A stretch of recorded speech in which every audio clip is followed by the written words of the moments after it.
Hey y'all, it's me, Nessa D, coming back with another piece of the puzzle concerning the Shannon Watts story and Chris Watts story. So I'm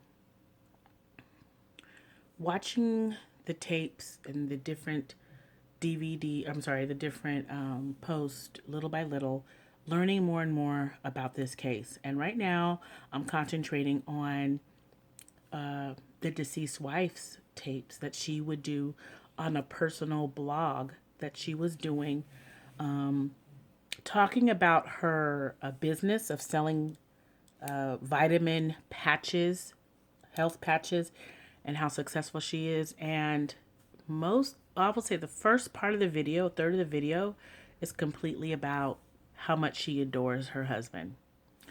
And this was put out by a YouTuber. I don't know if this is a person or if this is a TV network.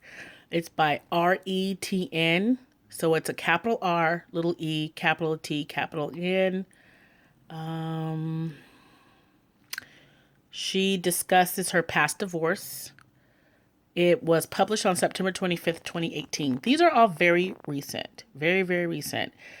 However, the actual video when she recorded it, was just a few months before she was murdered by her husband. The video has a very, in my opinion, a really sad, underlying creepy feel to it, because you're watching the video of a woman who was literally still trying to figure out life and still finding her confidence, but also testifying about her happiness of meeting her at the time husband. And she goes on to talk about how awesome he is, how sexy he is, how smart he is, how she uses a lot of adulation, a lot of compliments to her listeners on, I guess, the vlog that she was doing. And she has a very, in my observation, a very shaky voice. I also watched it without the sound, which I'm still watching it now. And it's not long. It is about 15 minutes and 45 seconds.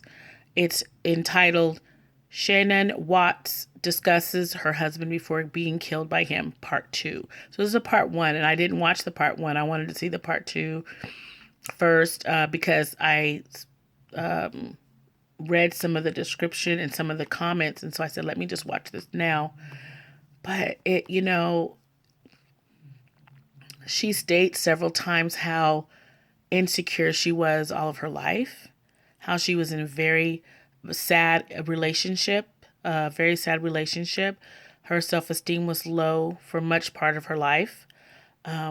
She felt alone. She felt that her self-worth was very low. And she actually felt that Chris, was a blessing to her.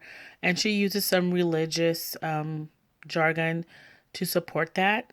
And I say to myself, oh my gosh, this woman, I'm sorry, it could be me, but when you look in this lady's eyes, she wants to believe so badly that everything's all right.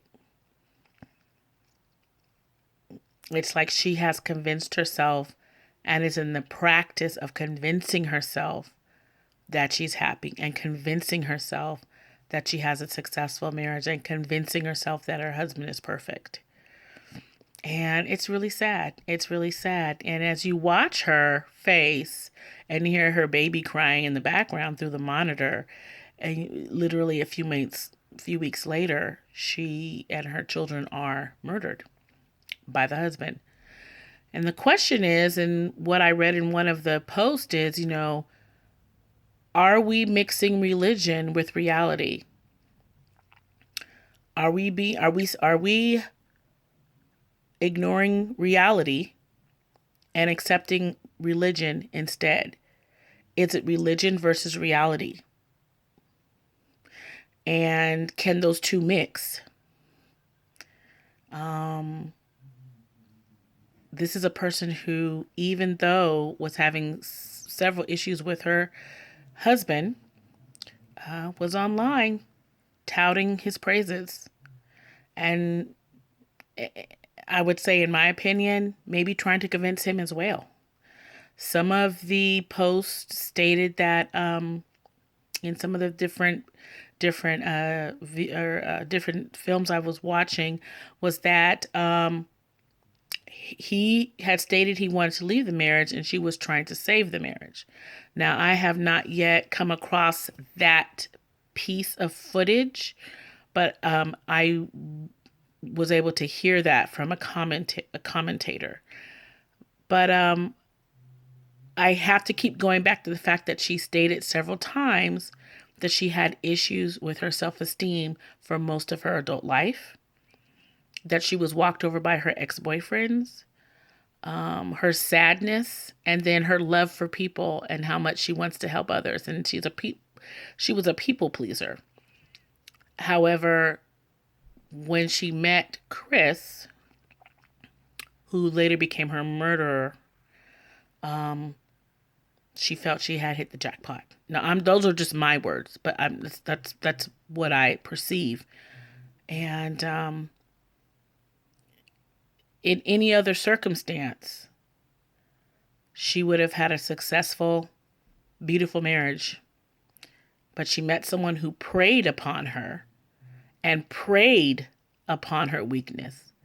Preyed, preyed upon her weakness, while she was praying for a husband, praying, praying for someone to love her, even though she felt like she wasn't going to find someone. And this man knew all of her weaknesses. She shared, she seems like someone who's shared quite a bit with him. And he, in my opinion, never saw her as a real person.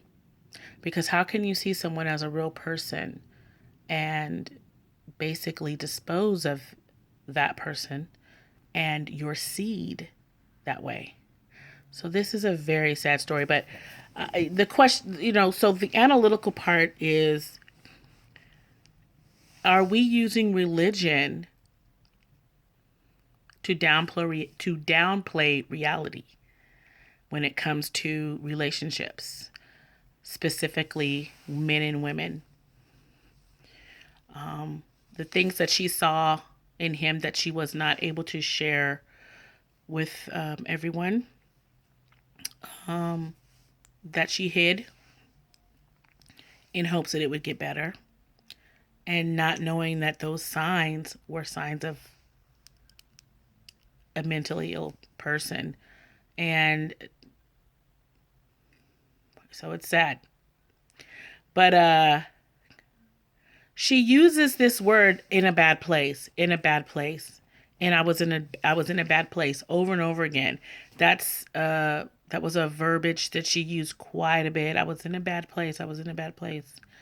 And it's kind of the definition of anytime she was not happy, anytime she was in lack, but she says it a lot.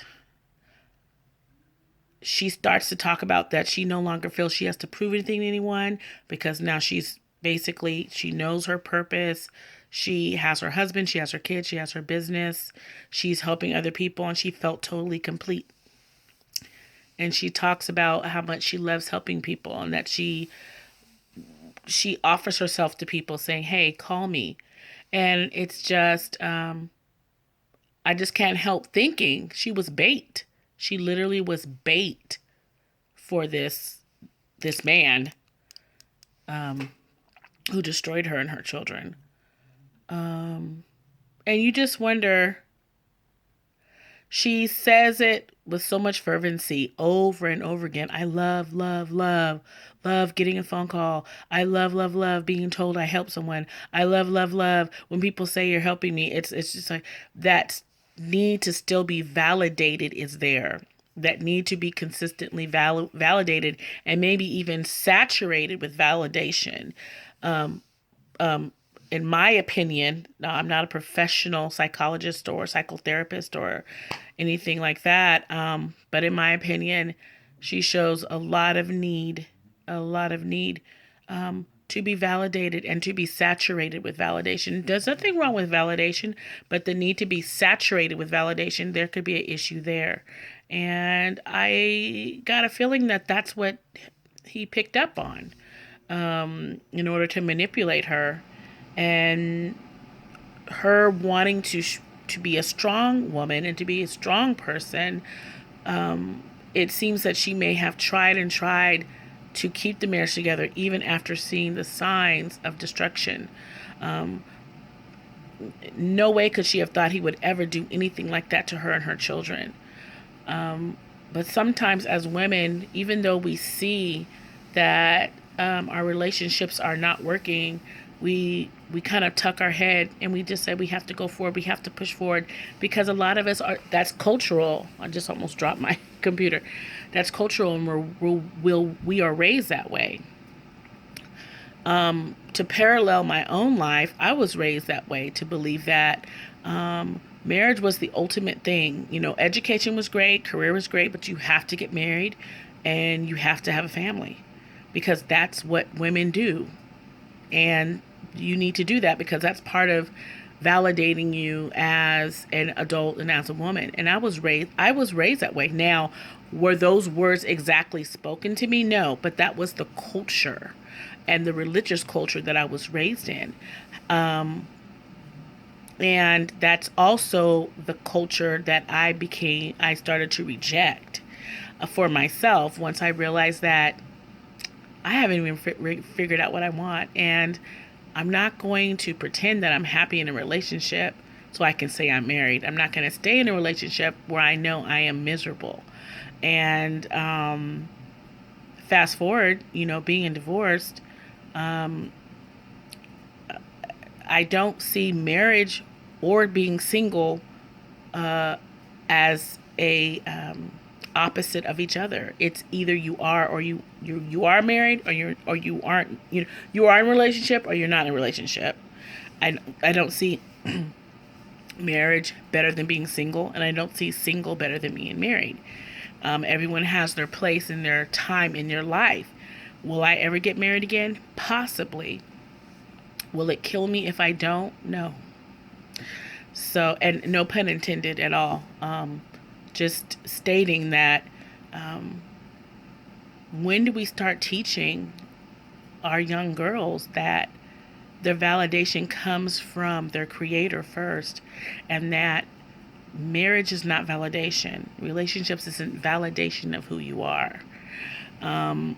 And if something is going wrong, you have the right to question it. And you have the right to look and see, hey, maybe this is not exactly what I thought it would be. Maybe I need to really think about these decisions. And I feel real sadness for her because she did exactly what she thought she was supposed to do. And she met someone who just had no value for life at all. So anyway, let me get off of this. I want to get into some other interesting facts later, but that's my question. Ladies, are you raising your children, your daughters, your nieces, your nephews, even your sons, to understand that the validation does not come from another person? It should come from them knowing that regardless of what they have and what they do, they are awesome, they are valued, they are important. So are we doing that? Question. Bye.